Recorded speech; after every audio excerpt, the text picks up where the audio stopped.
शाजिया, इरशाद को आवाज दे बेटा, खेलता रहेगा तो होमवर्क कब करेगा? जी अम्मी, अभी बुला के आती हूँ। ले ले ले, जल्दी ना, दे दे दे। अरे यार, अशरफ जल्दी। इरशाद, इरशाद, इरशाद। अम्मी बुला रही है, मेरी बैटिंग नहीं आई अभी तक। पढ़ाई कौन करेगा? मैं थोड़ी देर में आऊंगा। ठीक है, मैं अम्मी को बोल देती हूँ फिर। बोल जल्दी बोल। अम्मी, हाँ इरशाद अभी खेल रहा है, थोड़ी देर में आएगा। ठीक है, मैं तब तक कमरा तैयार कर दूँ? तीनों कमरों की बेडशीट चेंज कर लेना, 1 घंटे में सब आना शुरू कर देंगे। ठीक है। और सुन, तो खुद भी थोड़ा तैयार हो जाना। जी अम्मी। शाजिया, जी अम्मी। बेटा वाहिदा को फोन करके पूछ, मुस्कान और अलविरा क्यों नहीं आई 3 दिन से? तबीयत तो ठीक है उनकी? ठीक है अम्मी, अभी फोन करती हूँ। सब्जी वाला बोल जल्दी बोल, मोहित बोल।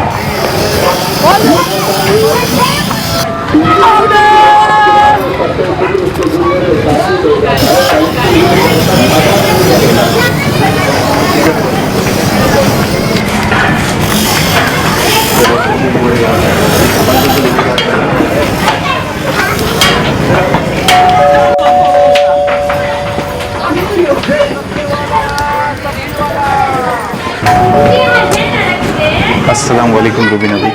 वालेकुम अस्सलाम। रुबीना भी वो बैठना। पर आप जरा जल्दी आ गए हैं, लड़कियों को आने में वक्त है अभी, लगभग 1 घंटा लग जाएगा। तो अंदर ही इंतजार कर लेते हैं, अभी जाके फिर से कहाँ हूँ। ठीक है, जैसे आपकी मर्जी। ले ले ले, जल्दी ना। अरे यार।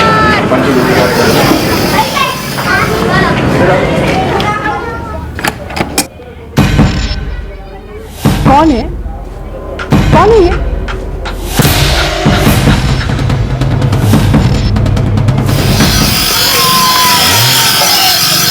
ये ले। अरे आउट है। आउट है। दे बैठ ले। चल, क्या हुआ? प्यास लगी यार, घर पे आके फ्रिज वाला पानी लाना। अभी पानी लेने जाऊंगा तो अम्मी रोक लेगी, नहीं आ पाऊंगा। अबे कुछ नहीं रोकेगी यार, तू जाना, गला सूख रहा है, जाना रे। हाँ यार, ठीक है चल। जा चल खेल।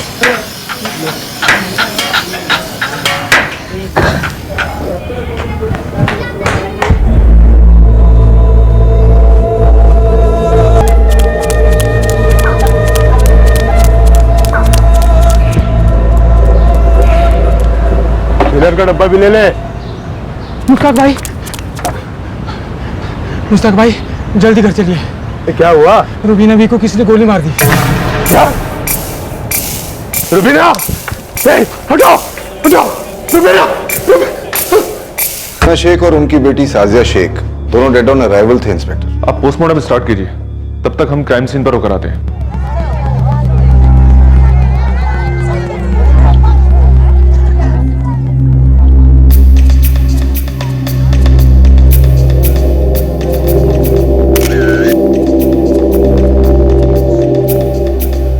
मुश्ताक शेख, कुछ बता सकते हो क्या हुआ, कैसे हुआ?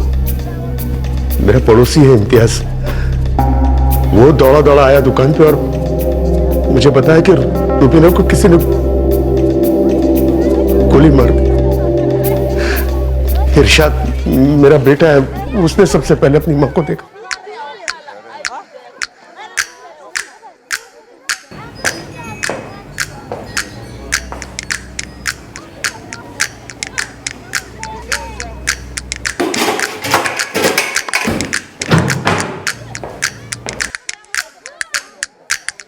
मैडम जी, पड़ोसियों से बात हुई है, पता चला है कि इस घर से धंधा चलता है। लगता तो नहीं कि घर से कोई भी सामान लूटा गया है। जो भी थे, माँ बेटी को मारा और चले गए। सर, हमने इरशाद को ठंडा पानी लाने भेजा था और उसके बाद हमने इसकी चीखें सुनी। जोर जोर से अम्मी अम्मी चिल्ला रहा था। फिर हम जब पहुंचे दौड़े दौड़े तो देखा कि इरशाद रो रहा था और रुबीना आंटी जमीन पर थी। मेरे यहाँ आने तक तो अंदर कोई भी नहीं आया था साहब। मैं मेरी बेटी शाजिया को ढूंढने के लिए अंदर गया तो देखा उसे भी गोली मार दी। मुश्ताक घर से कुछ चोरी हुआ है? पता नहीं साहब, मैंने देखा नहीं,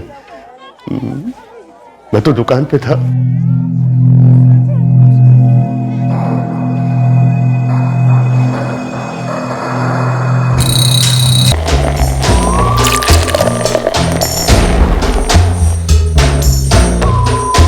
काम कुछ ज्यादा ही आसानी से हो गया।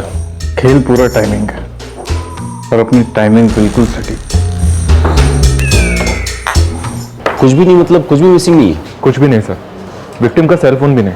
इसका मतलब उनका मकसद सिर्फ रुबीना शेख और उसकी बेटी शाजिया का कत्ल था। सर ये रुबीना शेख अपनी कोठी से ही कोठा चला रही थी। सर मेरी 2 लड़कियों से बात हुई है, एक का नाम आफरीन है और एक का नाम गौहर, और सर दोनों ने कबूल किया है कि वो उस घर में प्रोस्टिट्यूशन का काम करती थी।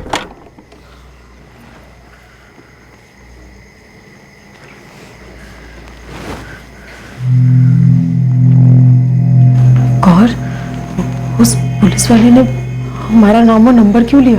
इतना मत डर आफरीन, हमने थोड़ी ना कुछ किया है। हमने कुछ नहीं किया, पर डर तो लग रहा है ना। रुबीना भी और शाजिया को इस तरह से मार डाला।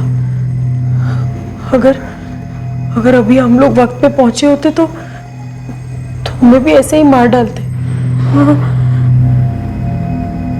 हमें जसबीर दीदी के पास ही चले जाना चाहिए था। सर दोनों कल सुबह 10 बजे यहाँ हाजिर होंगी। सर मुश्ताक से बात करने की कोशिश कर रहा हूँ मैं, लेकिन मर्डर की वजह से थोड़ा हिला हुआ है। फैमिली में कोई और है इस बच्चे इरशाद के अलावा? रुबीना शेख की एक बड़ी बेटी है, मेरठ में शादी हुई है, मिनाज नाम है। ये सब कैसे हुआ अब्बू? कुछ समझ में नहीं आ रहा मिनाज बेटा, कौन थे, क्यों गोली मार दी तुम्हारी अम्मी को और शाजिया को? कामरान और मैं कल ही कानपुर आ जाएंगे। आजा बच्चा, आजा, बहुत अकेला हो गया हूँ यहाँ पर। इरशाद कैसे अब्बू? सबसे पहले उसी ने अपनी अम्मी की लाश देखी। बस बच्चा जल्दी से आ जाए इधर।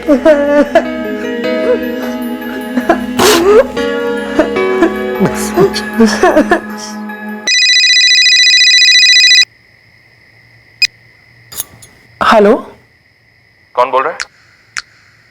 जी, फोन आपने किया है। मैं मुनीरगंज थाने से सब इंस्पेक्टर अनिल वर्मा बोल रहा हूँ। जी, मैं वाहिदा मलिक बोल रही हूँ। क्या बात है? आज शाम को 5:30 बजे आपको शाजिया के फोन से कोई कॉल आया था क्या? जी आया था। बेटा वाहिदा को फोन करके पूछ, मुस्कान और अलविरा क्यों नहीं आई 3 दिन से?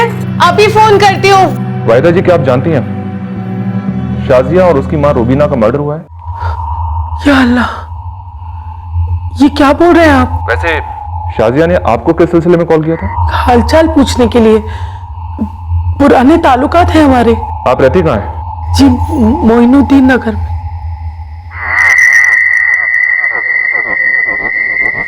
क्या मम्मी? अम्मी बोलो ना। अलवीरा, मुस्कान, बैठो। रुबीना और शाजिया अब नहीं रहे। क्या? कत्ल हो गया है उनका।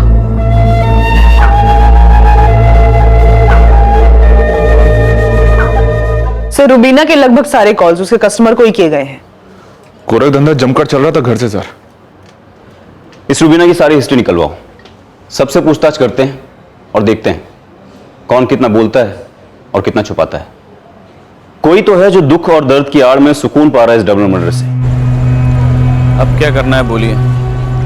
हथौड़ा हमेशा के लिए गर्म नहीं रहेगा। बहुत गर्म है उदय, थोड़ा ठंडा होने दे। जसबीर दीदी, पंछियां अभी अभी आजाद हुई हैं, कभी भी उड़ सकती हैं, आसमान बहुत बड़ा है। ऐसे कैसे उड़ जाएंगी? इतनी जल्दी पर नहीं आते, तो 4 दिन रुक जाओ, फिर फेंक अपना जाल और खींच ले सारी पंछियों को। प्रॉब्लम क्या है? जैसा आप कहें जसबीर दीदी।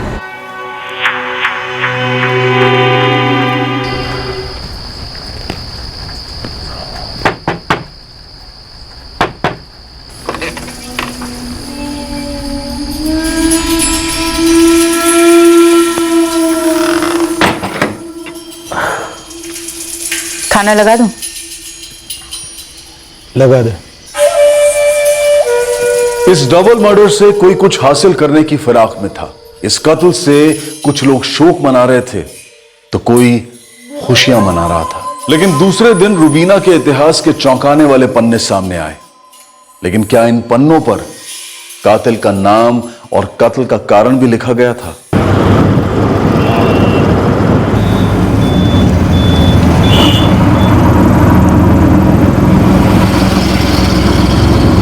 एक बात समझ में नहीं है सर, पड़ोस में किसी ने भी गोलियों की आवाज नहीं सुनी। सालों से पड़ोसियों ने जो देखा और जो सुना सब बताया हमें। हमने भी कभी कुछ छुपाया नहीं है सर। हाँ, रूबीना धंधा चलाती थी, लेकिन पूरी ईमानदारी से। लड़कियों से धंधा करवाती थी ईमानदारी से? आप खुद उन लड़कियों से पूछ लीजिए ना जो हमारे घर में बैठती थी। किसी के साथ में कोई जोर जबरदस्ती नहीं थी साहब, कोई ट्रैफिकिंग का चक्कर वक्कर नहीं था। लिखित में कॉन्ट्रैक्ट होता था, स्टैम्प पेपर पर लिखा होता था कि हम अपनी मर्जी से धंधा कर रहे हैं। शुरुआत यहीं से की थी या कहीं और से? मैडम, हमारे घर की हालत हमेशा खस्ता रहती थी। गरीबी झेलते या जिल्लत, इसीलिए जिल्लत की आदत लगा ली मैडम। हमें किसी ने यहाँ जबरदस्ती नहीं ढकेला, हम खुद से 2 साल से रूबीना आपी के साथ काम कर रहे हैं। ये रूबीना की बेटी शाजिया, ये भी बैठती थी कस्टमर्स के साथ? हाँ मैडम। रूबीना बी की बड़ी बेटी, वो भी यही करती थी उसकी शादी से पहले तक। रूबीना अपनी बेटियों से भी धंधा करवाती थी? हाँ मैडम, लेकिन कभी कोई जबरदस्ती नहीं होती थी। हम सब अपनी मर्जी से यहाँ काम करते थे, मिनाज और शाजिया भी। तुम्हारी रूबीना बी और शाजिया को मारकर किसका फायदा हो सकता है? मैडम ये हम कैसे बता सकते हैं? हम रूबीना आपी के घर 6:30 बजे तक पहुंच जाते थे। 7 बजे से कस्टमर आना शुरू हो जाते थे और सुबह 4 बजे तक हम वही काम करते थे। कल हम लोग लेट गए थे, तभी ये सब कुछ। कोई कस्टमर था, कोई दलाल जिसका कभी तुम्हारी रूबीना के साथ अनबन हुई हो या शाजिया के साथ? मालिक, एक तो ये रूबीना शेख कोई छोटी मछली नहीं थी इस कारोबार की, अच्छी खासी छपाई चल रही थी। उसके घर से वो 2 लड़कियां, गौहर और आफरीन, और उसकी खुद की बेटी शाजिया, ये तीनों मिलकर इतना अच्छा छापती थी। नहीं साहब, 8 साल से धंधा चला रही थी रूबीना शेख। पहले ये घर नहीं था, बकायदा असली वाला कोठा था। 25-30 टॉप की लड़कियां धंधा करती थी यहाँ से, बड़े बड़े सेठ लोग आते थे। तो बुरे दिन कैसे आ गए? ये जो रूबीना महल है, इस पर 3 बार रेड पड़ चुकी है। आप ही के थाने के पहले वाले ऑफिसर के पास केस था, कोर्ट से ऑर्डर आया, सील लग गया 2 साल के लिए। तो ये सेकंड इनिंग कैसे शुरू हुई? कोर्ट में एफिडेविट बनाकर दिया कि गलत धंधा नहीं करेगी घर से, घर वापस मिल गया। तो सबसे पहले अपनी बड़ी वाली बेटी मीनाज को पार्सल कर दिया शादी करके। फिर सेकंड इनिंग शुरू हुई चुपके से। सिर्फ 3 प्लेयर्स के साथ? और भी हो सकती हैं, थोड़ी फील्डिंग करनी पड़ेगी मुझे मालिक, बताता हूँ आपको। कोई क्यों मर्डर करेगा इनका? मालिक, ये जो उसका पति है मुश्ताक हार्डवेयर वाला, उसको तो घसीट ही लो आप। क्यों साहब, मामला पैसे का हो सकता है। लाखों रुपए कमाती थी ये रूबीना, लेकिन घर बार सब कुछ उसके नाम पर था। इस मुश्ताक के नाम पर तो कुछ भी नहीं था। मुझे तो शक एक ही शख्स पर है। किस पर? जसबीर कौर। कौन है जसबीर कौर? ये मुश्ताक शेख किसी जसबीर कौर पर ब्लेम डाल रहे हैं। चाल है उसके साथ, ये कांड उसी का किया करा लगता है। सर, इस जसबीर की पूछताछ बनती है। वर्मा, नेहा, अपने सारे खबरों को दौड़ाओ। कट्टा इस्तेमाल हुआ है, जरूर किसी न किसी हिस्ट्री शीटर की इन्वॉल्वमेंट रही होगी। वो हाथ आएगा तो मास्टरमाइंड अपने आप हाथ लग जाएगा।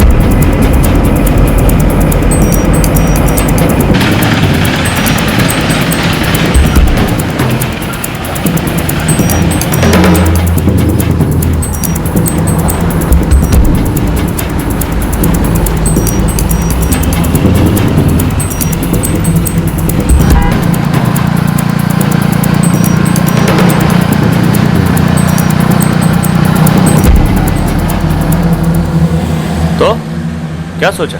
रेट वही रहेगा हमारा, रूबीना बी वाला, और शेयरिंग भी वही रहेगी। तुम लोग कस्टमर से ज्यादा चार्ज करोगे तो हमारा हिस्सा बढ़ाना पड़ेगा। जो भी टिप विप का रहेगा वो हमारा होगा, तू उसे हाथ भी नहीं लगाएगा। कल तक जो भीगी बिल्लियां बनी हुई थी, आज म्याऊं म्याऊं शुरू कर दिया। कुत्तों के बीच बिल्लियां ही टिक पाती हैं, वो भी तेज नाखून वाली। मुझे तुम्हारी सारी शर्तें मंजूर है, पर मेरी भी एक शर्त है। तू फ्री में नहीं सोएगा हमारे साथ, हफ्ते में 1 बार भी नहीं। अरे वो सब नहीं है यार, मेरी शर्त बस इतनी सी है कि तुम मेरी लड़कियां बन के रहोगी, किसी मैडम की नहीं। पहले जगह बता और कहाँ काम करना होगा वो बता, उसके बाद बात करेंगे।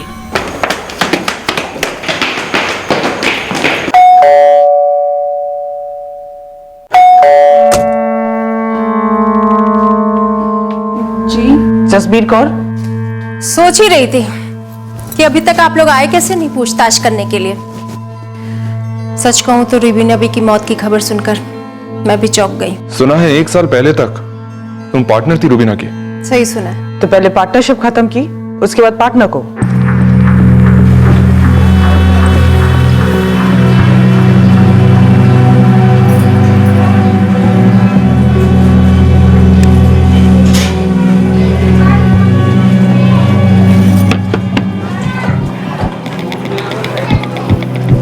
वाहिदा,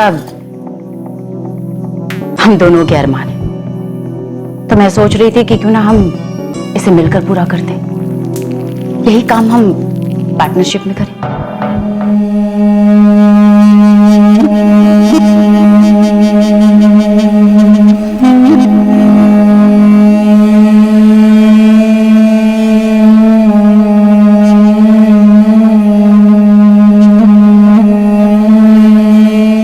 साल पहले मैंने रुबीना बी के साथ पार्टनरशिप शुरू की थी मैडम। 10% कमीशन था मेरा। अच्छा चल रहा था, सब कुछ बहुत अच्छा चल रहा था। देख जसबीर, तू खुद धंधा करती है और मैं नहीं करती। मैं बिजनेस करती हूँ, मुझे काम आता है, मेरे पास लड़कियां हैं। लेकिन तू इस धंधे में क्या करेगी? रुबीना बी, अब ऐसा भी नहीं है कि मुझे धंधा करना नहीं आता। दर्जनों लड़कियां लाके खड़ा कर सकती हूँ जो यहाँ से धंधा करे। तो फिर ठीक है, तू लड़कियां लेके आ, कमीशन की बात अपन करते हैं। ठीक है, कल ही खड़ा कर देती हूँ। लेकिन एक बात साफ साफ कह देती हूँ, मेरे यहाँ पे जबरदस्ती वाली, बेची गई भगाई गई लड़कियां कदम भी नहीं रख सकती। छी छी रुबीना बी, सवाल ही नहीं उठता। कोई मार पिटाई नहीं, कोई जबरदस्ती नहीं, अपनी मर्जी से हंसते खेलते धंधा करेंगे सब। 3 साल सब कुछ ठीक चला, धंधा भी बहुत बढ़ गया था। उसकी लड़कियां, मेरी लड़कियां काफी नोट बटोर रही थी। फिर तुम्हारी पार्टनरशिप टूटी क्यों? क्योंकि रुबीना भी मुझे पार्टनर समझती ही नहीं थी। 3 साल में उन्होंने 5% भी नहीं बढ़ाया और मुझे 25% चाहिए थे। तो तुम अलग हुई? जी, अपनी लड़कियों को लेकर जिन्हें मैं लेकर आई थी। और अब तुझे बाकी की लड़कियां भी चाहिए थी जो तू नहीं लाई थी। इस धंधे में ना सब कुछ ऐसा ही चलता है, यहाँ से तोड़ो वहां से जोड़ो, हरदम यही सब चलता है। इस बिजनेस में लड़कियों की डिमांड सप्लाई से कहीं ज्यादा है। बातें तो तुम ऐसे कर रही हो जैसे बहुत जायज और नेक काम कर रही हो। क्या करे साहब, जो है सो है।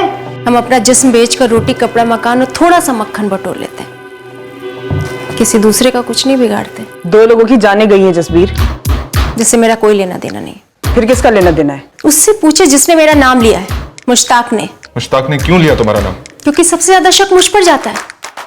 पार्टनरशिप किसने तोड़ी? मैंने। लड़कियों को किसने तोड़ा? मैंने। ग्राहकों को किसने तोड़ा? मैंने। तो विलन कौन हुआ? मैं। तो मुश्ताक अपनी ही बेटी और अपनी ही बीवी को क्यों मारेगा? कैसी बीवी और कैसी बेटी? जो अपनी बीवी की कमाई खाता है वो अपनी अम्मा को भी बेच के खा जाएगा। तो उसमें उसका क्या फायदा? रुबीना के मरने के बाद सब कुछ उसका है। सब मैंने कत्ल करवाया? मैं ऐसा क्यों करूंगा साहब? साहब मेरी पत्नी। तेरी अपनी पत्नी जिसने अपनी कमाई की एक फूटी कौड़ी तेरे नाम नहीं की। ये झूठ है साहब। रुबीना का सारा पैसा उसी के नाम पर था क्योंकि मैं ऐसा चाहता था। सवाल ही पैदा नहीं होता मैडम कि मेरे अब्बू ऐसा कुछ करेंगे। सवाल का जवाब नहीं मिला मुझे मिनाज। किसने मारा होगा तुम्हारी छोटी बहन और तुम्हारी अम्मी को? मैं कैसे बता सकती हूँ मैडम, मैं तो यहाँ थी ही नहीं। चलो मान लिया तुझे उसके पैसे नहीं चाहिए थे, तो फिर ऐसा क्या था मुश्ताक जिसकी वजह से तुझे इतना गुस्सा है? उसने तेरी बेटियों को धंधे पे लगा दिए थे इसलिए? अरे नहीं साहब, पहले तो आपके कान किसी ने गलत बात से भर दिए। वो तीनों बच्चे, मिनाज, शाजिया और इरशाद, वो तीनों मेरे बच्चे नहीं हैं, रुबीना के पहले पति के। पहला पति कौन था वो? 10 साल पहले हमारे अब्बू का इंतकाल हो गया था मैडम। कैसे? एक्सीडेंट। देख मिनाज, तेरी अम्मी नहीं रही, तेरी छोटी बहन नहीं रही, तो अब तू हमारे साथ कोऑपरेट कर और ये बता कि तुझे जबरदस्ती डाला गया इस धंधे में? बिल्कुल नहीं मैडम, मैं और शाजिया तो बचपन से अम्मी और बाकी औरतों को देख देख कर बड़ी हुई हैं। हमारे लिए ये आम बात थी। अम्मी या अब्बू किसी ने भी हमसे एक बार भी नहीं बोला कि ये धंधा करो। तो तुमने छोड़ क्यों दिया? शादी कर ली ना मैडम, उसके बाद ये सब नहीं करना था। तो मुश्ताक ने तुम्हारी अम्मी को जबरदस्ती ढकेला था इस धंधे में? नहीं नहीं, वो तो अम्मी से बहुत प्यार करते थे, हमारा भी ख्याल रखते थे। हाँ, उन्होंने ये दुनिया जरूर दिखाई थी, लेकिन अम्मी का खुद का फैसला था इस धंधे में उतरने का। क्यों? क्योंकि यहाँ पैसा कमाना आसान है। कॉन्ट्रैक्टर लोगों के लिए लड़कियों का इंतजाम करता था मैं किसी जमाने में, ये सच है। जिनके यहां माल मेरी दुकान से जाता था ज्यादा कॉन्ट्रैक्ट पाने के लिए। फिर इश्क हो गया, रूबीना से शादी कर ली ताकि जिंदगी भर उसकी कमाई खा सके।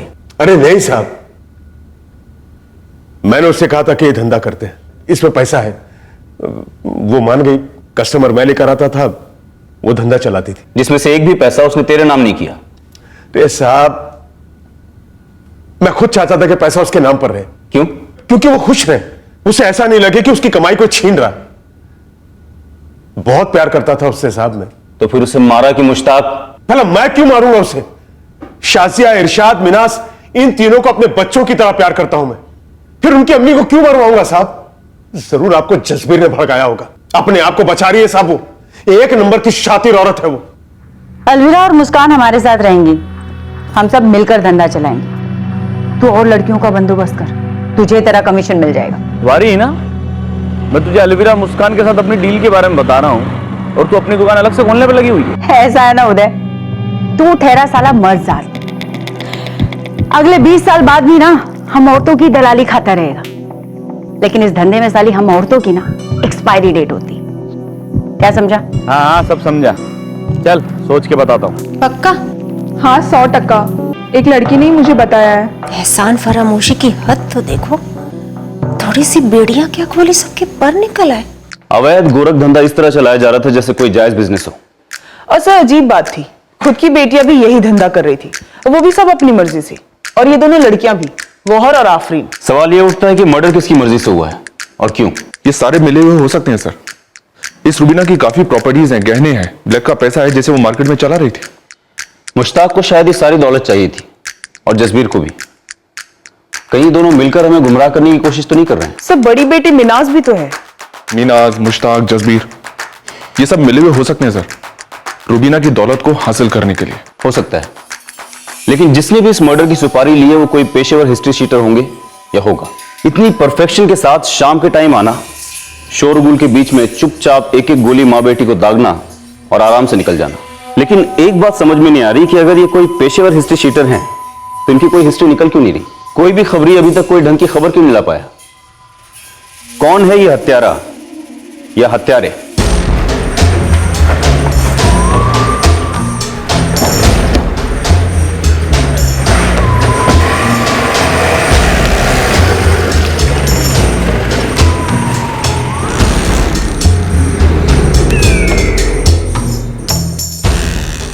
इतना क्या सोच रही है वाहिदा? यहीं से शुरू कर सकते हैं हम अपना धंधा। पर हिना यहाँ से कैसे? कैसे नहीं, रूबीना बी ने भी तो ऐसी छोटी सी जगह से ही शुरुआत की थी ना। महल फहल तो बाद में आए। और देख इसे, ये मुस्कान, अलविरा, सोने की मुर्गियां हैं हमारी। और भी कई चिड़िया आ जाएगी। ठीक है, तो यहीं से शुरू करते हैं।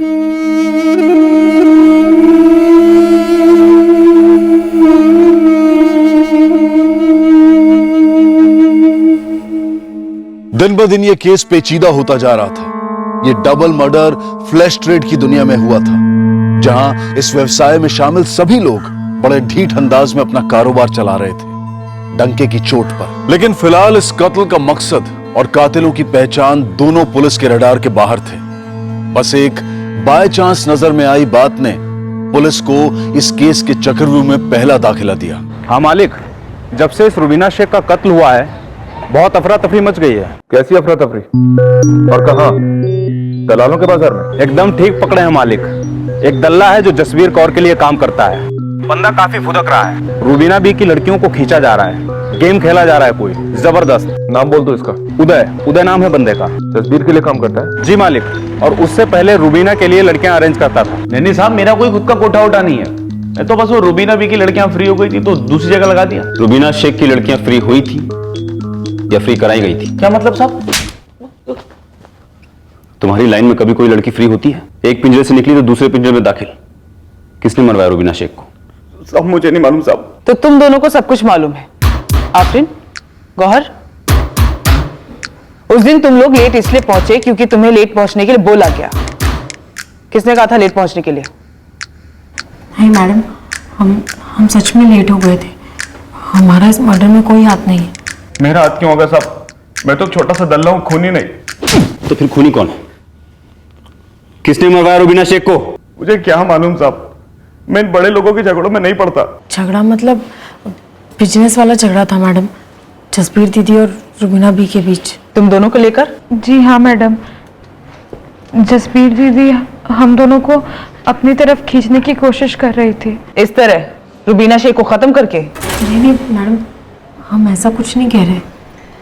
मैडम रुबीना भी रही नहीं तो हम लोगों ने उदय से बात की, क्योंकि मैडम हमें काम की सख्त जरूरत है। साहब वो आफरीन और गौर फ्री हो गई थी, इससे पहले कोई और झपट्टा मारता मैंने उन दोनों के साथ डील कर ली। कोई और झपट्टा? कौन कोई और? बोल। साहब अब मौका देख के कौन चौका नहीं मारना चाहता है? और वो दोनों लड़कियों की अम्मा भी तो सब अपना खुद का कुछ शुरू करने का प्लान कर रही है। कौन दोनों लड़कियां? साहब वो है ना अलवीरा और मुस्कान, उसकी अम्मा वाहिदा और उसकी सहेली हिना, वो दोनों मिलके अपना खुद का कोटा शुरू करने का प्लान कर रहे हैं। कौन वाहिदा? वाहिदा मलिक? जी साहब। वो मोइनुद्दीन नगर वाली? हाँ वही। सर, इस वाहिदा से मैं बात कर चुका हूँ। शाजिया के फोन से लास्ट कॉल उसी को गया था। इस वाहिदा की दोनों बेटियां अलवीरा और मुस्कान ये रुबीना महल से ऑपरेट करती थी? हाँ साहब, वो दोनों उधर ही बैठती थी और मैं उन दोनों के लिए सेटिंग करता था। दलाली? हाँ साहब, दलाली। अलवीरा और मुस्कान भी हमारे साथ काम करती थी रुबीना महल में। लेकिन मैडम मर्डर के 4-5 दिन पहले से उन्होंने काम पे आना बंद कर दिया था। से इस अलवीरा और मुस्कान को उठाते हैं। उन्होंने 4-5 दिन पहले ही रुबीना महल जाना छोड़ दिया था। शायद उन्हें इस बात का अंदाजा होगा कि कुछ होने वाला है। नेहा, एक काम करो, इस वाहिदा के घर जाओ और अलवीरा और मुस्कान से बात करो। और वर्मा, मुझे इस वाहिदा और हिना की पूरी बैक स्टोरी चाहिए। इस जिस्म फरोशी की नौटंकी में ये 4 नए किरदार दाखिल हुए हैं, देखते हैं क्या रोल है इनका।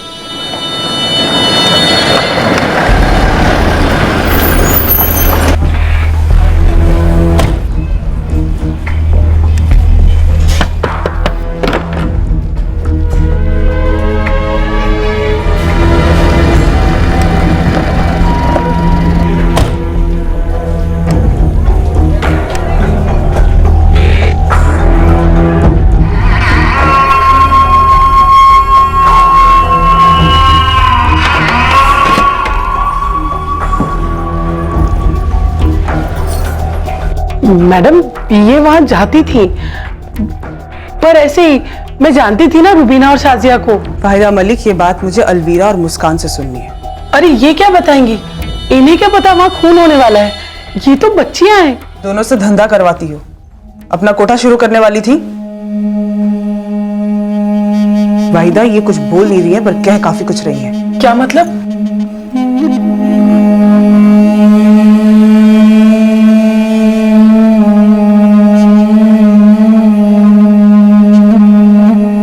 जबरदस्ती होती थी तुम्हारे साथ अलवीरा?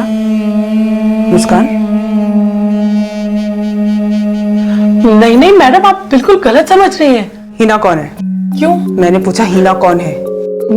मेरी सहेली है। ये हिना आप लोगों के रडार में कैसे आ गई मालिक? ये हिना चीज क्या है जावेद? बहुत ही पहुंची हुई चीज है। स्टोरी बता इसकी। टॉप की वैश्या हुआ करती थी हिना, फिर अपने ही ग्राहक के इश्क में पड़ गई, शादी भी हो गई। किसके साथ? एक ट्रेवल की गाड़ी चलाता है, कादिर कुरैशी नाम है।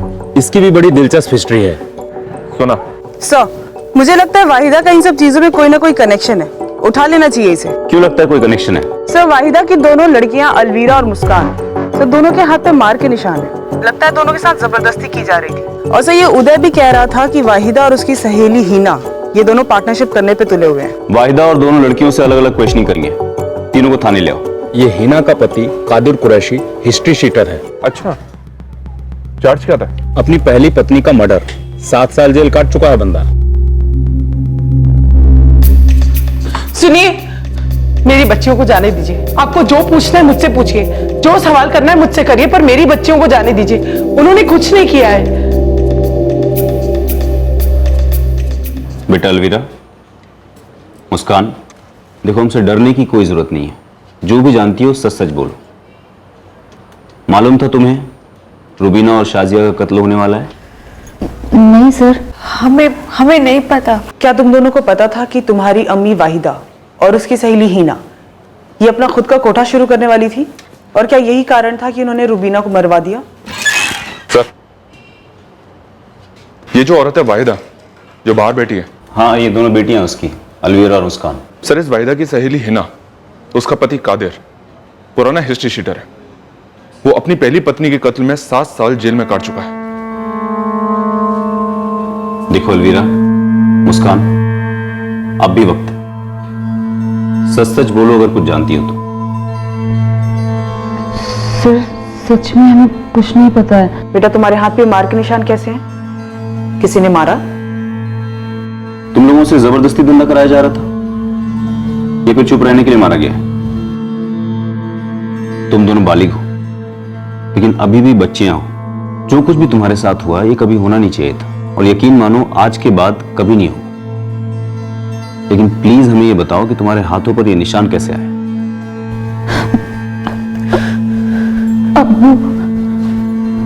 अब्बू ने मारा है हमें। वो रुबीना दी और शाजिया के कत्ल के 5 दिन पहले उन्होंने हमें वहां जाने से रोका और खूब मारा। कौन है तुम्हारे अब्बू और क्यों मारा उन्होंने तुम्हें? वो हमारे सौतेले अब्बू हैं, कादिर कुरैशी। क्या? कादिर कुरैशी? जी। वो तो हिना का पति है।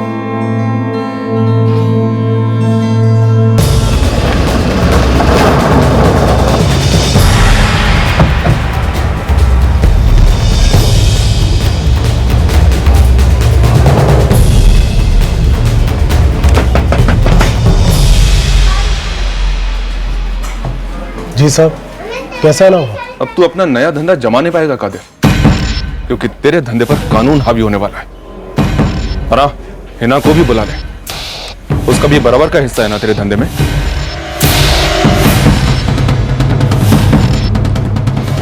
जो समझा जा रहा था दरअसल वैसा था नहीं। इस डबल मर्डर के पीछे का मोटिव कुछ ऐसा निकला जिसने सबके होश उड़ा दिए। और सबसे चौंकाने वाली बात थी उन तमाम लोगों की कहानियां जो इस अमानवीय फ्लैश ट्रेड के दलदल में फंसे हुए थे। तुम दोनों को पता था कि ये मर्डर होने वाला है? जी नहीं मैडम। मैडम जी, हमारी पार्टनरशिप की बात तो रुबीना के कत्ल के बाद हुई थी। इस बारे में हमें कुछ नहीं पता सच में। और हमारा इन सब से दूर दूर तक कोई रिश्ता नहीं। और कादिर को तो आप इस सब में ना ही लाइए, उसने कुछ भी गलत नहीं किया। हैरत की बात तो ये है कि इस गलत धंधे में तुम लोग गले तक डूबे हुए हो, और सही गलत की बात इतनी आसानी से करते हो। देखिए मैडम जी, कादिर ने कत्ल नहीं किया। उसने अकेले नहीं किया होगा, तुम सबने साथ दिया उसका। क्या खेल खेलता है कादिर? पहली बीवी को मार डाला, उसके बाद वाहिदा से शादी की, फिर हिना से। इस गोरख धंधे का पुराना चावल मालूम होता है तो? बस पुराने चावल की तरह उबलने में देर मत लगाना कादिर, क्योंकि हम तुझे निथारेंगे नहीं। पहले उबालेंगे, फिर गलाएंगे, उसके बाद तेरी खिचड़ी बनाएंगे। मेरी पहली बीवी के साथ मेरा झगड़ा था वहीदा को लेकर, क्योंकि मैं उससे इश्क करता था, इसलिए गर्मा गर्मी में हाथ चल गया और वो मारी गई, जिसका मुझे बहुत अफसोस है। लेकिन इस जिस्म फरोशी के धंधे से मेरा कोई लेना देना नहीं है, और ना ही कभी वहीदा का था। मर्द की जात एक जैसी होती है मैडम जी। मेरे पहले शौहर ने किसी दूसरे के लिए मुझे छोड़ दिया, फिर ये कादिर आया मेरी जिंदगी में, और थोड़े टाइम बाद वो भी हिना के प्यार में पड़ गया। अलवीरा और मुस्कान तुम्हारे पहले पति से हैं? हाँ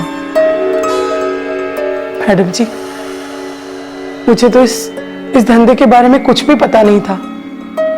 ये रास्ता तो मुझे हिना ने दिखाया था। साहब, मैं कभी कभार बैठता था हिना के साथ, पर कब इश्क हुआ कुछ पता ही नहीं चला।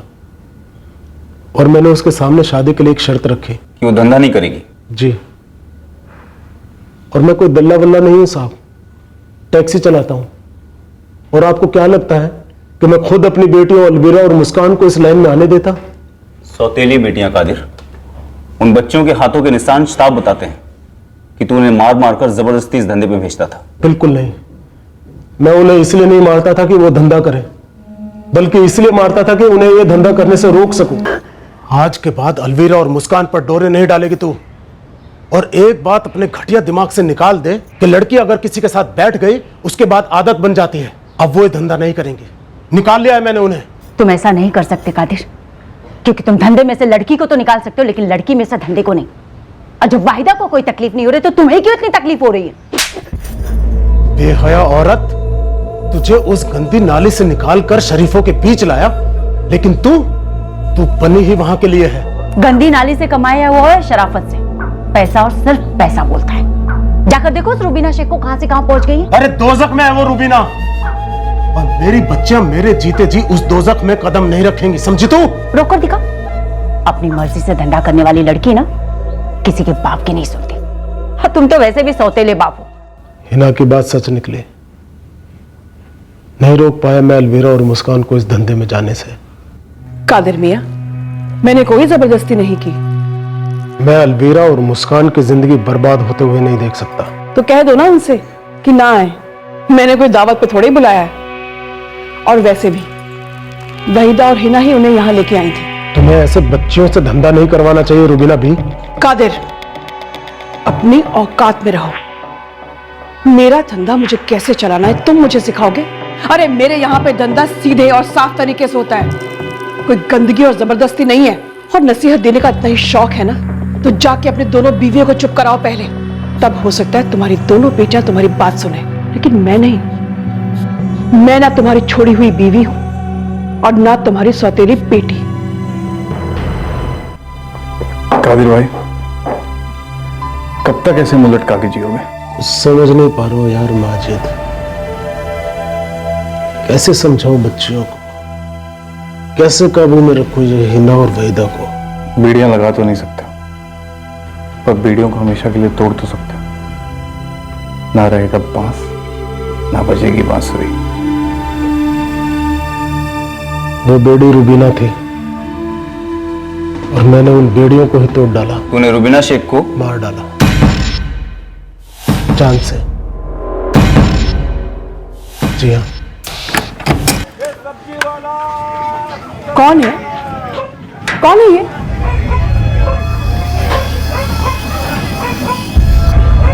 कादिर? कादिर, क्या है ये सब? अपना कोई दावत होगी ना महफिल सजेगी। बचा रहा हूं अपनी बच्चियों को। बच्ची को मारने का मेरा कोई इरादा नहीं था। मुझे तो उसका नाम तक मालूम नहीं था। पर ये जरूरी था ताकि वो गवाही ना दे सके। कादिर शेख, तूने अपनी बच्चियों को बचाने के लिए एक औरत और उसकी बेटी को मार डाला, वो भी इतने आराम से। और क्या करता साहब? 101 चीजें कर सकता था कत्ल करने के अलावा। वाहिदा, हिना और रुबीना की शिकायत कर सकता था पुलिस में। एक हिस्ट्री शीटर की शिकायत की फिक्र कौन करता है साहब? गरीब मासूम बच्चों की फिक्र कौन करता है? और सच बताइए, क्या इन गोरख धंधों के बारे में आपको कुछ नहीं पता? इन दल्लों और इन मैडमों के बारे में जो ये धंधा चला रहे हैं, आपको कुछ नहीं पता?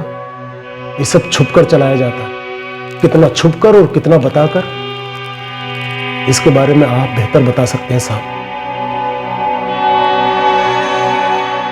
कोर्ट ऑर्डर्स की वजह से रुबीना महल एक बार फिर से सील हो चुका है। इस धंधे से जुड़े हर किसी की जिंदगी अब पहले जैसी नहीं रही है।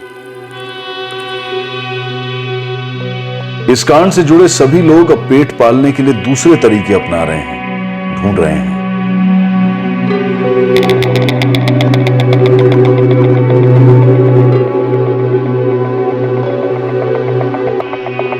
अबे थोड़े दिन चुपचाप पड़ा रहना शांति से। इस वक्त पुलिस की नाक कुछ ज्यादा ही सूंघ रही है। थोड़े दिन बाद बात करूंगी, रख फोन अभी। कादिर कुरैशी और माजिद इब्राहिम को आईपीसी की धारा 302 के तहत हत्या के लिए और धारा 120 के तहत क्रिमिनल कॉन्स्पिरेसी के लिए गिरफ्तार किया गया है। अवैध दिशा में की गई मेहनत फल भी अवैध ही देती है।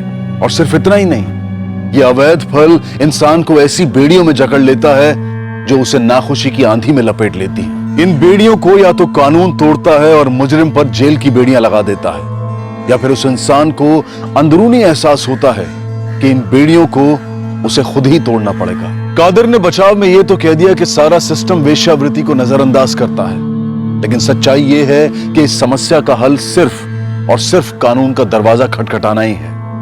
पर जो कदम कादिर ने उठाया, उस वजह से उस पर कानूनी बेड़ियां लगनी ही थी।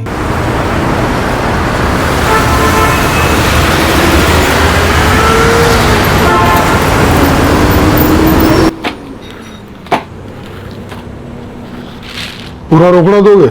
चलेगा ना? हाँ चलेगा।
नको आई, मुझे तो ही नहीं पसंद। आरती, एग्जाम में अच्छे नंबर पसंद है ना? ये आई, अब तो ये खाने से आ जाएंगे। तो हर चीज में उल्टे सवाल करती है। ये नको आई, मुझे लेट हो रहा है। फिर बाबा तुझे छोड़ देंगे। नको, मैं फ्रेंड्स के साथ जा रही हूँ। ठीक है, अच्छे से लिखना।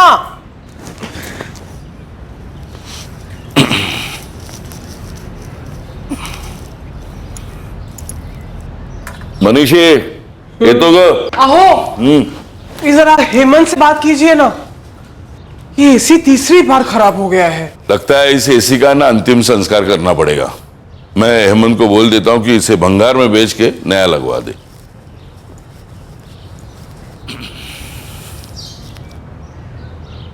मनोज, चल मेरे साथ चल। अरे दुकान में चल, कुछ सीखेगा। बाबा मैं दोपहर को आता हूँ डब्बा लेकर।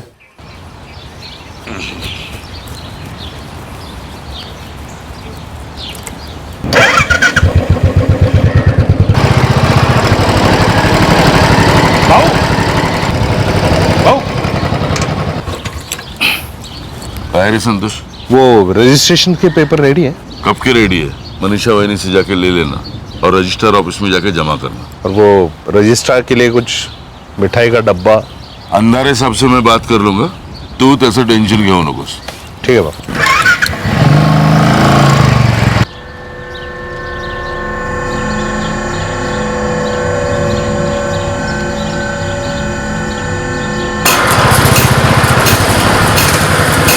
राम राम भाऊ। नमस्कार भाऊ।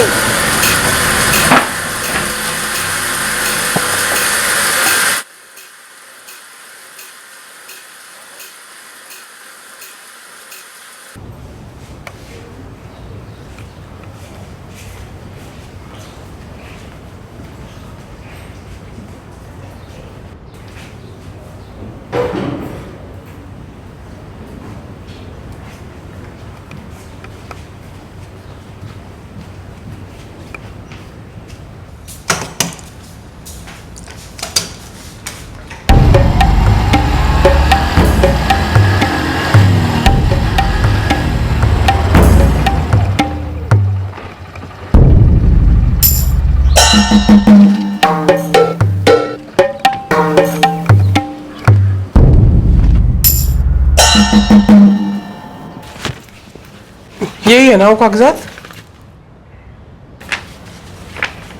हो ही नहीं, यही है। आई एसी के लिए किसी को बुलाया था तूने? हाँ, हेमंत आने वाला था। उन्होंने 2 आदमी भेजे।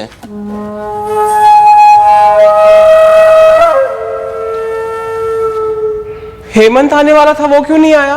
ताई हेमंत दादा को अर्जेंट में एक साइट पे जाना पड़ा। हम उनके वर्कशॉप में काम करते हैं। अच्छा ठीक है, एसी उस बेडरूम में है, जाकर देख लो। अरे मनोज, घर में दूध खत्म हो गया है बेटा, ले आना। कितना लाऊं? 1 लीटर।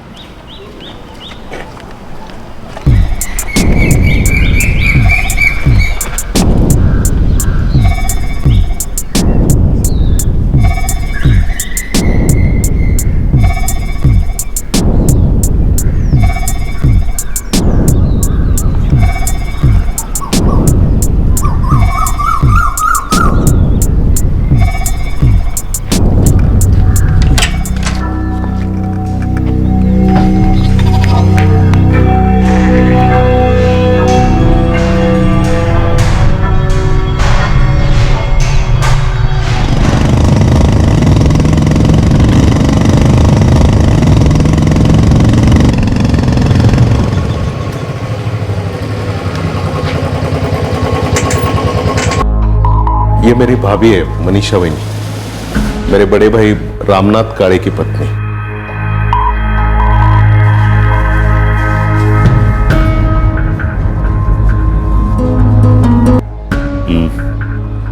आपकी बीवी मर चुकी है। पता है, किसी ने फोन किया था।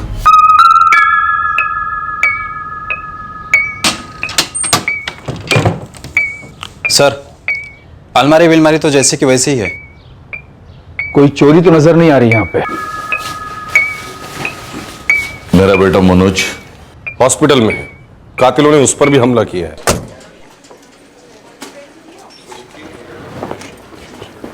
छोटे बड़े पकड़कर 10 टांके लगे हैं, but now he is out of danger. बात कर सकती हूँ उससे? थोड़ा रुक जाइए, बहुत रो रहा है, शॉक में है इस वक्त।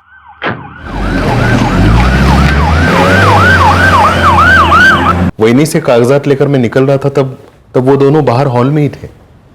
हेमंत खुद आने के बजाय उसने एसी ठीक करवाने के लिए 2 आदमी भेजे थे। ये बात तो हमें आपके छोटे भाई संतोष ने बताई है। अंदर के कमरे में मैं वैनी से कागजात ले रहा था तो मनोज आया, बोला 2 आदमी आए बाहर, कह रहे कि हेमंत ने भेजा। फिर मैं घर चला गया। 10-1 मिनट बाद मैंने मनोज की चीखें सुनी। मैं बाहर आया, देखा मनोज घायल हो गया, खून बह रहा था। मैं अंदर आया, किसी चोरी या लूट की कोशिश भी नहीं हुई। एसी को टच भी नहीं किया उन्होंने।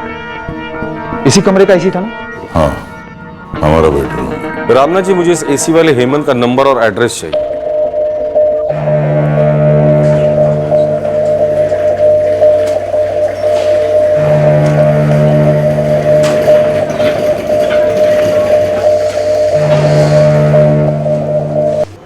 सर, मनोज काड़े शौक में है, उसे सिलेक्ट किया गया है। एक कांस्टेबल वार्ड के बाहर लगा दो। बच्चे ने कातिलों के चेहरे देखे हुए, वो लोग उसे रास्ते से हटाने की कोशिश कर सकते हैं। Okay sir.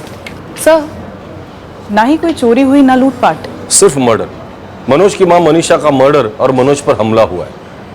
लगता है दोनों कातिल मर्डर करने के इरादे से ही आए थे। और काय बोलते हैं साहब, मेरे यहां से 2 लोग गए थे एसी रिपेयर करने रामनाथ भाऊ के घर पे। उन दोनों ने बताया था कि वो दोनों तुम्हारे वर्कशॉप से आए। लेकिन साहब, रामनाथ भाऊ का काम हमेशा मैं खुद ही करता हूं, तो मैं किसी और को क्यों भेजूंगा?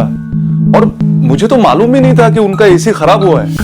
मतलब रामनाथ काड़े के घर से तुम्हें कोई फोन आया ही नहीं था? नहीं साहब, मुझे कोई फोन नहीं आया एसी रिपेयर को लेकर।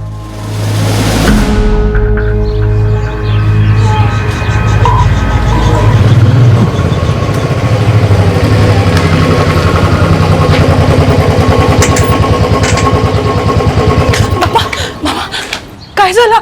आई कुठे आहे? तेरी आई मर गई। नहीं, नहीं तेरे आई को किसी ने मार डाला। नहीं बाबा, आप झूठ बोल रहे हो। मैंने मानती, मुझे आई को देखना, मुझे आई से मिलना है बाबा। भाई, आई किधर है बाबा?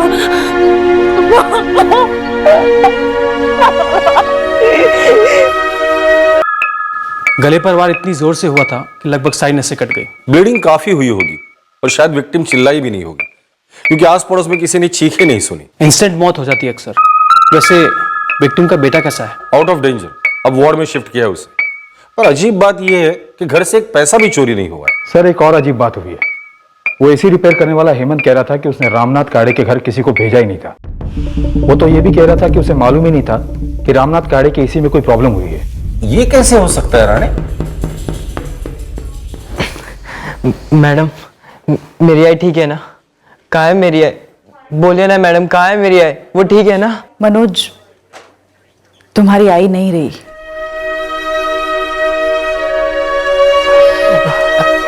आई आई देखो, हिम्मत रखो और हमें बताओ कि क्या हुआ था, कैसे हुआ। मेरी आई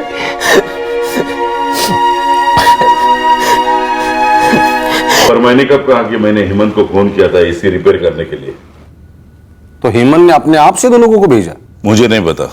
आप हेमंत से क्यों नहीं पूछते? सर हेमंत को बुलाया, 5 मिनट में पहुंचेगा यहाँ। तुम्हारे बोले बगैर तुम्हारा एसी मैकेनिक हेमंत तुम्हारे घर पर 2 लोगों को क्यों भेजेगा? साहब मैं बोल लो ना, त्याला विचारा। वो 2 लोग तुम्हारे घर पर आए, तुम्हारी बीवी का कत्ल किया, बेटे की जान लेने की कोशिश की, पर घर से 1 रुपया भी नहीं छुड़ाया। क्यों मारा होगा तुम्हारी बीवी को? मुझे पता होता तो ऐसा होने देता मैं? साहब कुछ तो बड़ा झोल है इसमें। मतलब? साहब मैं वहां पे था, कागजात पढ़ रहा था, तभी मनोज वहां पे आया और कहने लगा बहनी से कि हेमंत ने 2 आदमी लोगों को भेजा है एसी रिपेयर करने के लिए। मैंने उनसे पूछा कि कौन हो, क्या काम है, तो उन्होंने कहा कि उन्हें हेमंत भाई ने भेजा। हेमंत भाई ने भेजा तुम दोनों को? हाँ। हेमंत भाई बोले बेडरूम का एसी है, इसीलिए मैं उन्हें अंदर ले गया। आई एसी के लिए किसी को बुलाया था तूने? हाँ, हेमंत आने वाला था। फिर आई ने भी उनसे पूछा। हेमंत आने वाला था, वो क्यों नहीं आया? ताई हेमंत दादा को अर्जेंट में एक साइट पे जाना पड़ा, हम उनके वर्कशॉप में काम करते हैं। पक्का तुमने उन दोनों को पहले कभी नहीं देखा था? नहीं मैडम, कभी नहीं देखा। क्या तुम उनका हुलिया बता पाओगे हमारे स्केच आर्टिस्ट को? ट्राई करूंगा मैडम। मैंने उन्हें देखा तो था, लेकिन अब सब धुंधला लग रहा है। मैंने भी ठीक से ध्यान नहीं दिया, बस एक नजर पड़ी उन दोनों पर। फिर भी जितना याद आए बताते जाना, काम आएगा हमारे। हे काय साहब, ये मेरे साथ गुनहगार के जैसा सलूक क्यों कर रहे हो, और वो भी इस लॉकअप में? क्योंकि एक संगीन जुर्म हुआ है, कत्ल, और कातिलों ने तुम्हारा नाम लिया है। मैंने अपने सारे टेक्नीशियंस को आई कार्ड दिया हुआ है, और वो सब आई कार्ड का कॉपी मैंने आपके वो राणे साहब के पास सबमिट किया हुआ है। मैंने रामनाथ भाऊ के घर किसी को नहीं भेजा।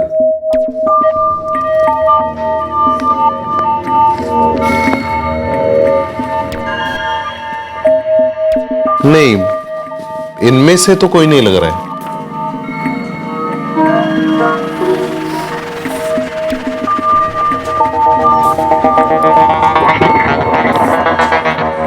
फिर से देखो ध्यान से। नहीं मैडम। बाइक का नंबर याद है? नहीं मैडम, बाइक बाहर पार्क थी और मुझे थोड़ी पता था वो ऐसा कुछ कर देंगे। क्या कभी उन लोगों ने एक दूसरे को नाम से बुलाया था? नहीं मैडम, मतलब मुझे याद नहीं, मैंने सुना नहीं था। मुझे बस वो पड़ी हुई थी, मुझे आई से एक बार मिलना है मैडम। रामनाथ भाऊ के घर के सारे एसी मैंने ही बिठाए हैं, और उसका मेंटेनेंस मैं खुद करता हूं, दूसरे किसी को नहीं भेजता। तो इस बार क्यों भेजता? और मला फोनच नाही आला कोणाचा, तो मेरे क्या सपने में आएगा क्या? सर ये प्लान मर्डर लग रहा है। मनीषा काले ने अपने पति रामनाथ को बेडरूम का एसी ठीक कराने को बोला था, और इस बात को आड़ में रखकर 2 हत्यारों को भेज दिया गया।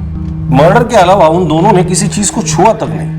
लगता है अटैक का मकसद ही था मनीषा का मर्डर। मनीषा ने मनोज को दूध लेने भेजा, ये एक इत्तेफाक था, चांस था, वरना ये 2 हत्यारे मनोज का भी कत्ल कर देते शायद। ये रामनाथ काळे, इसकी शक्ल से, व्यवहार से ऐसा लगता नहीं है कि अपनी बीवी के मर्डर का इसे दुख हुआ है। सर मैंने आसपास से पता लगाया, इस रामनाथ काड़े का टिम्बर मार्ट है, होलसेल का बिजनेस है, काफी पैसे वाला आदमी, इलाके में भी दबदबा है इसका। पूरी हिस्ट्री निकालो इस रामनाथ काळे की। हेमंत को रामनाथ ने कॉल नहीं किया था एसी के लिए। हेमंत भी यही कह रहा है सर कि उसे कहीं और से कॉल आया ही नहीं। फिर भी 2 लोग वहां मैकेनिक बनकर पहुंचते हैं। बेटा मनोज कहता है कि उसने इन दोनों को पहले कभी नहीं देखा। हेमंत सच बोल रहा है, क्योंकि ये दोनों जरूर किराए के हत्यारे होंगे और वहां सुपारी को अंजाम देने गए थे। अब सवाल ये है कि ये सुपारी दी किसने? कई सौदे नगद कैश में हो रहे थे, गले में ढेर सारा कैश आ रहा था रोजाना। क्या इसका मनीषा काळे के कत्ल से कोई ताल्लुक था? रामनाथ काळे की कोठी पर आए दोनों हत्यारों का मकसद काफी साफ मालूम हो रहा था, लेकिन यह कत्ल किसने और क्यों करवाया था, इस सवाल का जवाब एक गहरे कोहरे में लुप्त था और इन्वेस्टिगेटिंग टीम को इस कोहरे को हटाना था। घर में एसी खराब हुआ था सुना। मनीषा काळे ने कभी इस बारे में आपसे जिक्र किया? मेरी ज्यादा बात नहीं होती थी, वो थोड़े बड़े लोग हैं ना। नहीं नहीं, मनीषा वैसे सबसे घुल मिल कर रहती थी, बस थोड़ी बात कम किया करती थी। एसी खराब हुआ था बोल रहे हैं, उसी बहाने ठीक करने आए थे, ऐसा सुना मैंने। वो तो नहीं पता, लेकिन अजीब लगता है, इतने बड़े आदमी के घर ऐसे कैसे कोई घुस आया?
पापा, मैं कॉलेज जा रही हूँ। मिल के जाना।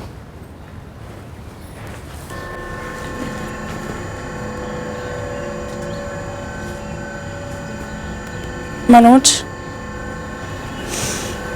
मनोज, एक काम कर, बाबा के साथ दुकान पर चला जा, तेरा मन लगा रहेगा।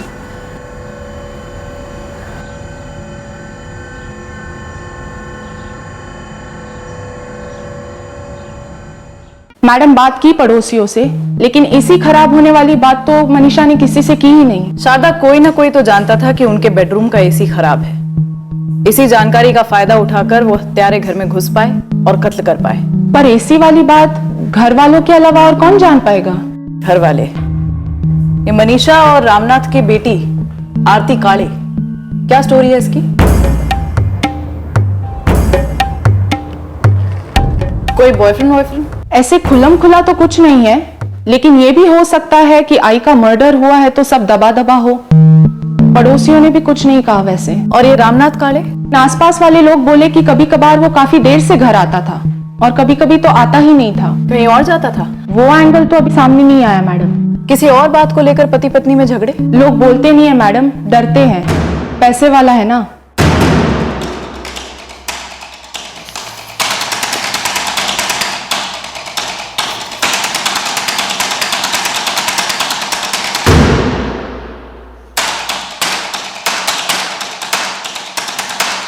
संतोष काळे का कहना है कि वो पक्का नहीं बता सकता। काफी जोर देना पड़ा मुझे, उसके बाद ये निकल पाया। पता नहीं हमारे काम के हैं भी या नहीं। जिन हत्यारों को हम ढूंढ रहे हैं उनके हुलिये शायद इससे अलग होंगे। एक काम करो, और थोड़ा फाइन पॉलिशिंग करा।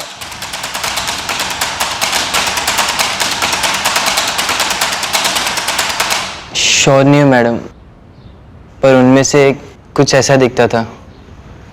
पक्का नहीं है क्योंकि सब कुछ इतने जल्दी जल्दी में हुआ।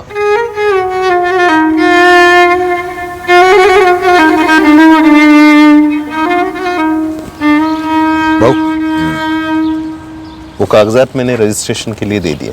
1-2 दिन में बात करता हूँ अंदारे से।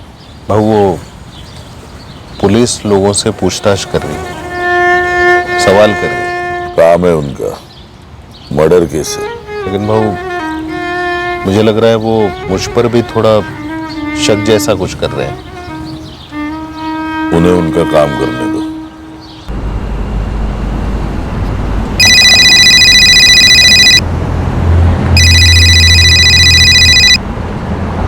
राम राम भाऊ, बोला कि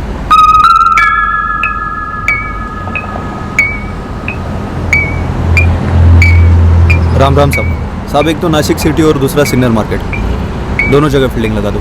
इसके लिए भोसले साहब 2 लेडीज है, एक है रमा पावस्कर, नासिक सिटी में धंधा करती है। दूसरी सुरेखा शिर्के करके एक भाई है, शादीशुदा औरत है, सिन्नर मार्केट से थोड़ा दूर घर है उसका। साहब ये रमा पावस्कर है नासिक वाली, ये आपके रामनाथ काली की फिक्स है। और ये जो दूसरी है सुरेखा शिर्के, उसके साथ तो सालों से चक्कर चल रहा है।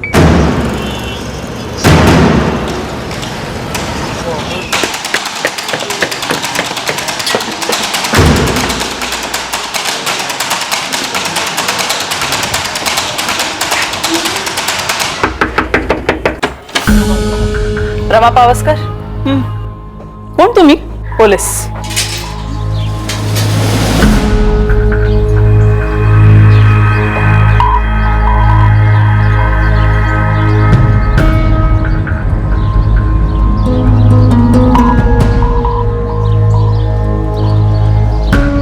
सुरेखा शिर्के?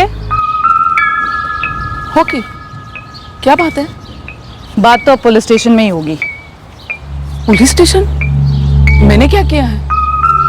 यहाँ पर बात शुरू हुई तो तुम्हारे अफेयर की बात खुलेगी, और वो बात तुम्हारी वाट लगा सकती है सुरेखा शिर्के। क्या अफेयर? मुंह संभाल कर बात करो, मैं एक शादीशुदा शरीफ घर की औरत हूँ। अच्छा, बुला अपने पति को, सास ससुर को, जेठानी देवरानी को, फिर सबके सामने पूछती हूँ कि रामनाथ काले कौन है और तेरा क्या लगता है। आयसा, हाँ आते ना मेरे पास। कब से? ये कोई 5-1 साल हो गए रहेंगे। यहाँ रह भी जाते थे? हाँ रह भी जाते हैं कभी कभार। तुम्हारी आखिरी बैठक कब हुई थी? कल रात को। तो मनीषा काले का मर्डर तुम्हारे काले साहब ने अकेले किया था या तुमने उनका साथ दिया था? हत्यारों के स्केच हैं, उतने सही नहीं है, लेकिन फिर भी बताओ कि इन दोनों को किसने भेजा था काले की कोठी पर? हे बघा मॅडम, मैं ऐसा कुछ भी नहीं करूंगी जिससे मेरे धंधे को खतरा हो। आणि तसं पण काले साहब कोई अकेले नहीं है जो मेरे महफिल में खास है। यहाँ हार बैठने वाला खास होता है और सबका खास ख्याल रखना पड़ता है। तो इस खास ख्याल के दौरान कुछ खास बातें भी होती होंगी? हाँ होती है ना, हर महफिल में होती है। रामनाथ काले ने तुमसे क्या खास बात की? वही जो हर दूसरा करता है, अपने घरवाली की थोड़ी सी बुराई और मेरी ढेर सारी तारीफ। तुम पर ढेर सारे पैसे भी खर्च करते हैं? मैडम अभी यही तो मेरे कमाने के दिन है। अभी ये कोई प्राइवेट नौकरी तो है नहीं कि जो हर साल पगार बढ़ती रहे, और ना ही सरकारी नौकरी जो बुढ़ापे के बाद वो पेंशन वगैरह दे दे। रामनाथ काले की पत्नी का मर्डर हुआ है, उसका बेटा बाल बाल बचा है। बुरा लगा सुन के, ये सच में बहुत बुरा लगा। अगर पता चला कि तू शामिल थी? नहीं पता चलेगा। देखो मैडम, और कुछ पता करना है तो पूछो, वरना माफ करो। सुरेखा शिर्के, रामनाथ काळे के घर पे जो 2 लोग गए थे वो कौन थे? मला नहीं माहित। सुरेखा, रामनाथ काळे के साथ पिछले 6 साल से तुम्हारा अफेयर चल रहा है? हाँ साहब, चल रहा है, लेकिन मैं मना नहीं कर रही। और जाहिर सी बात है ये सब तुम्हारे पति के पीठ पीछे चल रहा होगा। उनको कुछ नहीं पता, मगर हम दोनों अपनी लिमिट जानते हैं। पर लिमिट तो क्रॉस हो गई है सुरेखा जी। मनीषा काळे का मर्डर हुआ है, आपके बॉयफ्रेंड रामनाथ काळे की बीवी। किसने मर्यादा पार की? सिर्फ रामनाथ ने या तुमने भी साथ दिया था उसका? मनीषा को मरवा के मेरा कुछ फायदा नहीं हो सकता, और रामनाथ जी भी ऐसा नहीं कर सकते। फिर किसने मारा? पता होता तो पहले ही बता देती ना। क्यों अफेयर के बारे में सुनती बैठती? किसी और के मुंह से सुनने में अच्छा थोड़ी ना लगता है।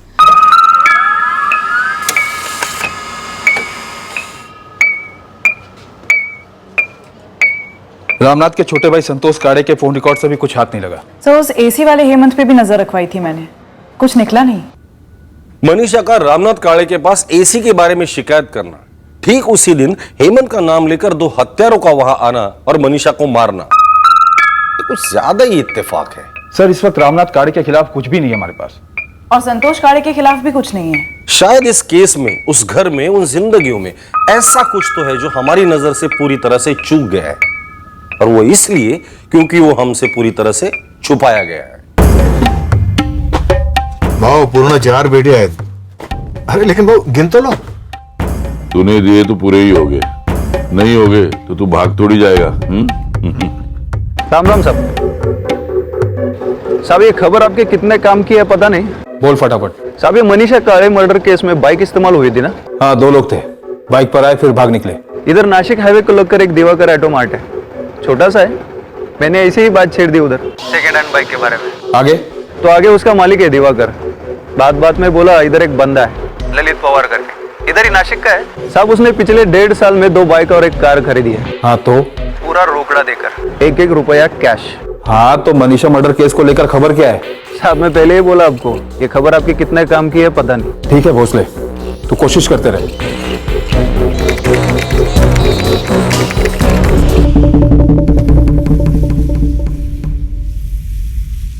टिम्बर का बिजनेस है रामनाथ का, ज्यादातर कैश में होता है और होलसेल में ट्रेडिंग करता है। ये भोसले खबरी ने जो बात बोली, Lalit Pawar, 1 car 2 bike all cash, क्या उसका कोई कनेक्शन हो सकता है रामनाथ से? सर इस वक्त कनेक्शन सिर्फ कैश है। सुपारी में कैश ही तो सबसे बड़ा कनेक्शन होता है। इस ललित का रामनाथ के साथ कैसा कनेक्शन बनता है ये देखना अभी बाकी है। पर राणे, कभी कभी अजीब सी टिप भी हमारे केस को झटके में सॉल्व कर देती है। तो उठवा लो इस ललित पवार को। उछला देना, लेकिन सवाल जनरली रखना कैश को लेकर कि इतना सारा हार्ड कैश उसके पास आया कहां से। ब्लैक मनी, कैश की अंधेरी मार्केट में पुलिस एक तीर मार रही थी, एक चांस ले रही थी। कुछ गाड़ियों की खरीदी में इस्तेमाल हुए कैश की छानबीन की गई, जिसका मौजूदा इन्वेस्टिगेशन से दूर दूर तक कोई कनेक्शन नजर नहीं आ रहा था। लेकिन पुलिस का चलाया गया यह तीर निशाने पर लग गया।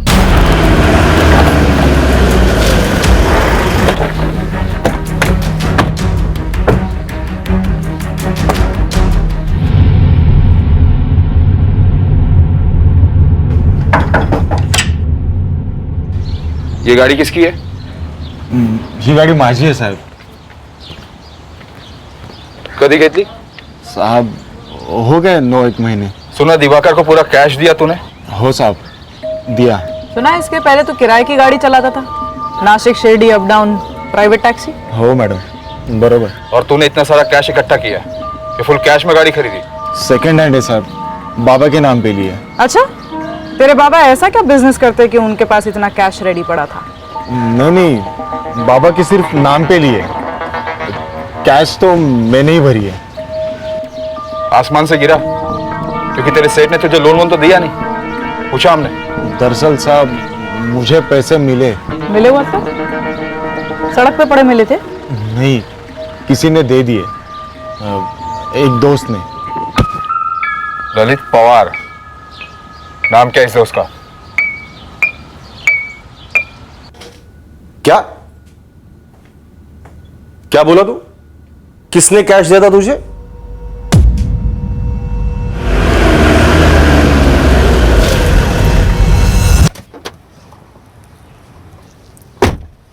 तो ये गाड़ी तेरी नहीं, ट्रैवल वालों की है. हो सर, ट्रैवल वाले की. अगर मैं तुझे पैसे दूं अपनी गाड़ी लेने के लिए? आप ऐसे पैसे क्यों देंगे मुझे? क्योंकि मुझे तू चाहिए. जब जब मैं बुलाऊं तब तक तू गाड़ी लेकर आ जाए. जहां भी मैं बोलूं वहां मुझे ले चले, और बाकी टाइम भाड़े उठा, कमाई कर. क्या बोलते है? गाड़ी खरीदने का रोकड़ा मैं तुझे दूंगा, पूरा का पूरा कैश. बोल, मंजूर है? मनोज काळे, रामनाथ काळे का 15 साल का बेटा, और उसने तुम्हें 3 लाख रुपए कैश दिए थे सेकंड हैंड कार खरीदने के लिए? हाँ साहब, और उसके पहले 1 लाख रुपए दिए थे 2 सेकंड हैंड बाइक खरीदने के लिए. बाइक्स का है? साहब वो तो उन्होंने अपने दोस्तों को दे दी. वो तुझे बुलाता था, किस लिए? कहाँ घूमता था ये 15 साल का मनोज? मनोज भाई शौकीन है. शौकीन? हाँ, कभी लॉज तो कभी होटल. सर ये मनोज 9वीं में 2 बार फेल हुआ था तो उसने स्कूल छोड़ दिया था. पर लॉज में किस लिए? साहब वो कई बार अलग अलग लड़कियों को पिकअप करके मुझे वहां ड्रॉप करने बोलते थे।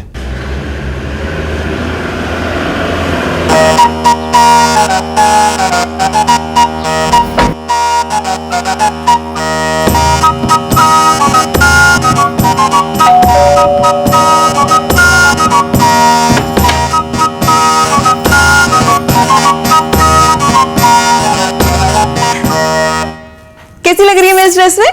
मस्त दिख रही है। कल ही लाई मैं नासिक के मॉल से। संडे को दोबारा जाओ उधर, और जो भी ड्रेस पसंद है खरीद लेना।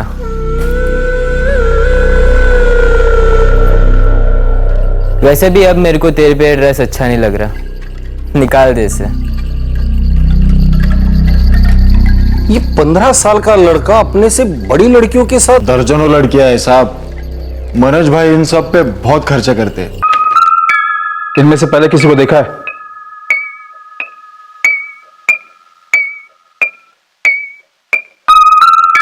ये जाना पहचाना सा लगता है।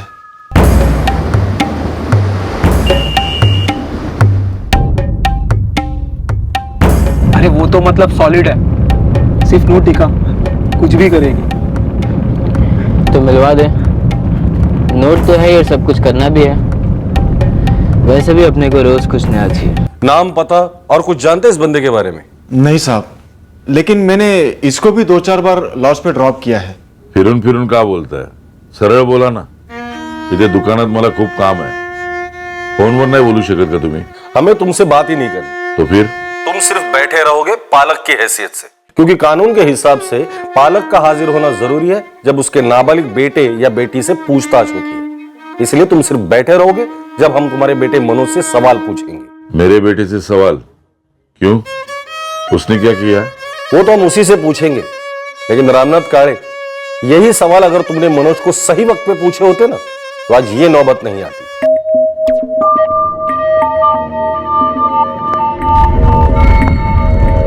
और क्या पूछना है मुझसे? वो 2 लड़के जो आपके घर आए थे, आपकी पत्नी का कत्ल किया, उनका नाम, नंबर और पता चाहिए हमें। अरे मैं इन्हें जानता ही नहीं तो बताऊंगा कैसे? बताया तो था आपको। मुझे और मेरे बेटे को पुलिस स्टेशन क्यों ले जा रहे हो? हमारे साथ चलिए तो सही, सब कुछ पता चल जाएगा।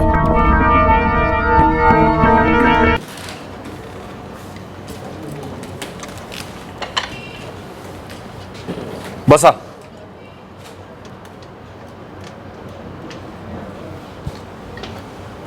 मनोज, ललित को तो तुम जानते ही हो। इसने हमें बताया कि जिस आदमी की स्केच हमने तुम्हारे संतोष काका के कहने पर बनाई थी, उसे तुम पहचानते हो। ये नहीं सर, मैं इसे नहीं जानता। पर हम तुम्हें जान गए मनोज।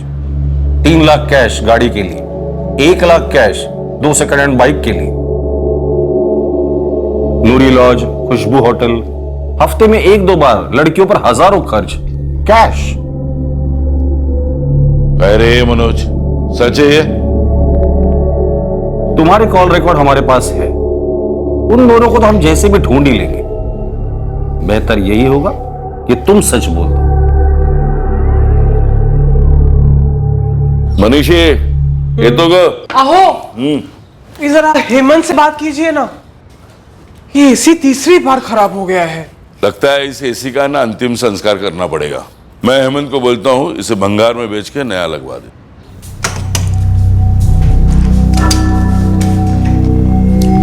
आज करना है, नहीं बोला ना आज करना है। निकलो अभी।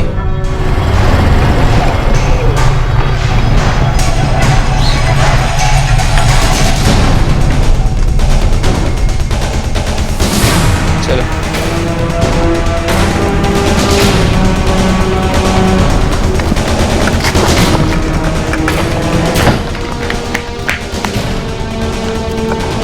हो गया? हाँ हो गया। ठीक से हुआ? चेक किया? अरे बाबा, अरे मनोज, घर में दूध खत्म हो गया है बेटा, ले आना। कितना लाऊं? 1 लीटर।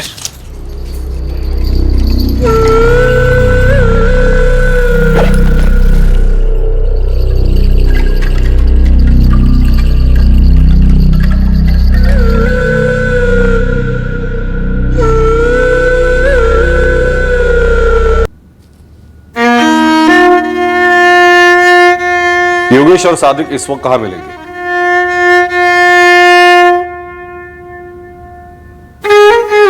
बताओ मनोज, क्यों किया ये सब? क्यों मारा है को मनोज? कशाला? बाबा, आज खाने में कोंबड़ी और सुबह की सब्जी है। हाथ धोले, दोनों मिलके खाते। नहीं बाबा, मैं घर से खाकर आया हूँ, अब खा लीजिए, मैं यही वेट करता हूँ।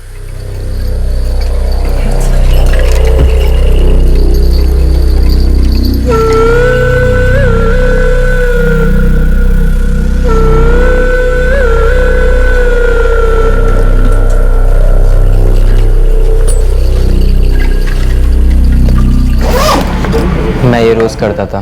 बाबा को डब्बा दिया, गले पर बैठा और 2-3 बंडल निकाल लिया। बाबा को कभी पता नहीं चलता था, लेकिन एक दिन आई को मालूम पड़ गया। मनोज, ये ले, बाबा का डब्बा रेडी है, ले जा जल्दी गरम गरम। बाबा को बोलना आज कोलंबी का कालवन बनाया है और पापड़ी की सब्जी। चल ले जा जल्दी। आई, अभी टाइम है, जाता हूँ 10 मिनट में।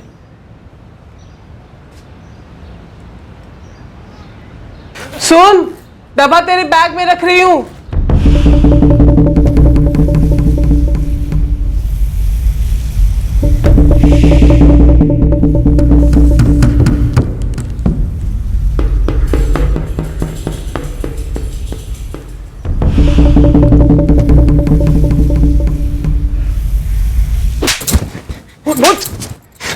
ये क्या है? क्या है ये?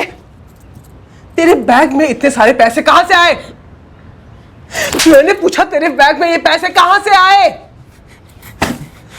तूने बाबा के गले में से चुराए? नालायक, बेशरम, चोरी करता है तू। तुझे बाबा ने येऊ त्याच सांगते त्यांना। नहीं आई, नहीं बाबा ने सांगू नको, नहीं, माफ कर दे आई, माफ कर दे। तू पहले मुझे बता कि तू इन पैसों का क्या करता है। कुछ नहीं आई। मनोज, मैंने पूछा तू इन पैसों का क्या करता है? आगे से कभी नहीं करूंगा आई, तेरी शपथ। पैर पड़ता हूँ आई, पैर पड़ता हूँ।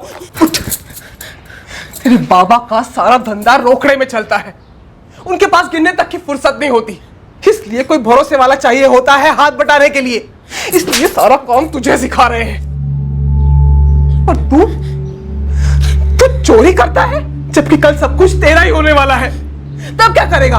एक हफ्ते में सब कुछ उड़ा देगा। हाँ, माफ कर दे, आगे से कभी ऐसा नहीं करूंगा आई। तू ये सारे के सारे पैसे आज अभी गले में वापस रखेगा। हाँ हाई, रखूंगा।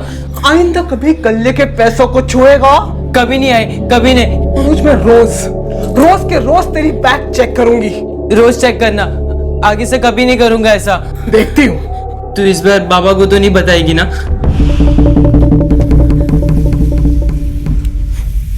ए मनोज, एक 20,000 चाहिए थे, देना। बाद में, अभी नहीं है। भाव क्या खा रहे? देना, अर्जेंट है। अरे बोला ना अभी नहीं है। चिल्ला क्यों रहा है बे? तूने जब जब कुछ भी मांगा है मुझसे, मैंने हर चीज के लिए हाँ कहा है ना, और वो भी स्माइल के साथ। देख, अब ज्यादा नाटक मत कर, वरना अगली बार भी नहीं दूंगा, समझी?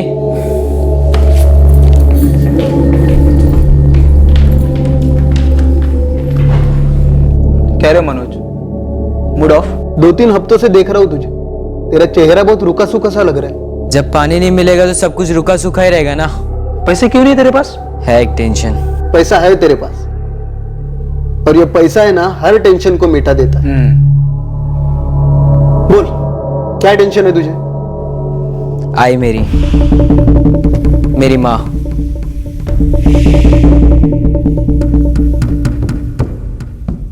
अपनी माँ का खून करने के लिए तुमने योगेश और सादिक को कितने पैसे ऑफर किए थे?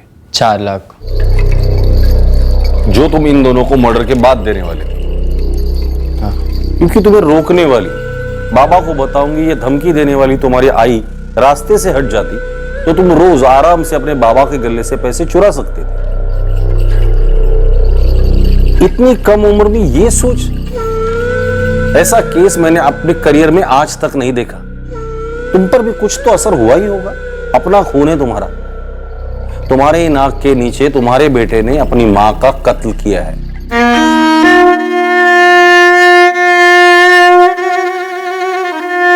राय के हत्यारे सादिक मिर्जा और योगेश वाघमरे गिरफ्तार किए गए। नाबालिग होने के कारण मनोज काड़े को जुवेनाइल रिमांड होम भेजा गया है। मनोज के इस संगीन जुर्म ने उसके पिता, चाचा और बहन को एक गहरे सदमे में छोड़ दिया है।